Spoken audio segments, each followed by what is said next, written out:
Assalamualaikum warahmatullahi wabarakatuh, sahabat Agus Susanto dimanapun Anda berada. Sudah lama ini tidak ketemu karena baru menunggu saat libur anak sekolah baru bisa ke ladang lagi. Jadi apa saja kabarnya dan gimana kabarnya dan produksi tahun ini seperti apa. Jadi ini mengupdate informasi kembali bahwasanya saya berada di tahun tanam ini 2018 dan saat ini menginjak tanaman untuk TM2 di tahun ini. Jadi ini varietas Simalungunnya punya PPKS dan alhamdulillah produktivitas ini arealnya hanya 98 pokok yang produktif, tapi alhamdulillah produktivitas per bulan bisa dapat 2 ton dan pencapaian sampai dengan November bisa 22 ton. Dengan mungkin bisa dilihat potensi tandanya juga masih banyak, hanya memang ada sedikit permasalahan fruit set untuk tidak bernas, namun masih di atas kategori di atas 60%.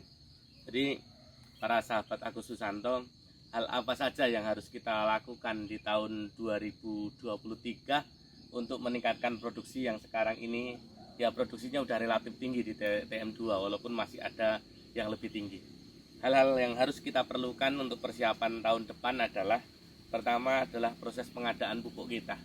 Jadi jangan sampai lupa bahwasanya tanaman itu memerlukan pupuk, apalagi dengan produktivitas di atas 24 ton per tahun, berarti setidaknya kita harus membutuhkan NPK.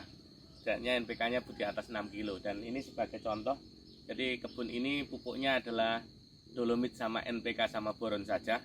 Jadi NPK-nya adalah 13627 dan sampai dengan saat ini pupuknya udah dosisnya sudah 5 kilo dan akan dipupuk lagi 1 kilo untuk insya Allah nunggu curah hujannya cukup.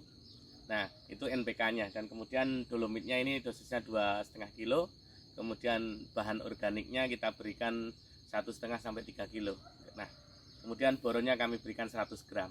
Nah apa kenikmatannya yang kita dapat dengan kita nggak telat memupuk, warna performa daun mungkin bisa nampak lebih hijau dan otomatis cadangan buahnya lebih panjang. Dan ini alhamdulillah dengan melihat kondisi seperti ini cadangan semester 1 sudah aman dan kita tinggal menjaga pupuknya saja kan gitu. Nah itu pemupukan. Kemudian apa yang harus kita perhatikan di 2023? Kedua adalah pemeliharaan. Pastikan yang namanya piringan pohon itu harus bersih, namun di sekelilingnya kita harus tetap jaga kelembapan. Karena apa? Ini areal yang jauh dengan air, makanya kita harus jaga konservasi ketahanan airnya atau panen airnya harus kita lakukan dengan menjaga gulma tetap ada, namun tetap bersahabat dengan kita, tidak mengganggu kita. Ketiga adalah menjaga jumlah pelepah kita. Nah, pelepah kelapa sawit ini seharusnya pada usia seperti ini itu adalah 48 sampai 56. Hanya ini memang ini masih 47 48 ya, masih masih di dalam batas wajar. Namun yang penting anak daun sama pelepahnya juga harus kita jaga. Seperti itu. Nah, tadi setelah kita pertama pupuk, kedua pemeliharaan, ketiga adalah jumlah pelepah. Nah, yang keempat tadi yang sudah saya sampaikan adalah panen air seperti itu.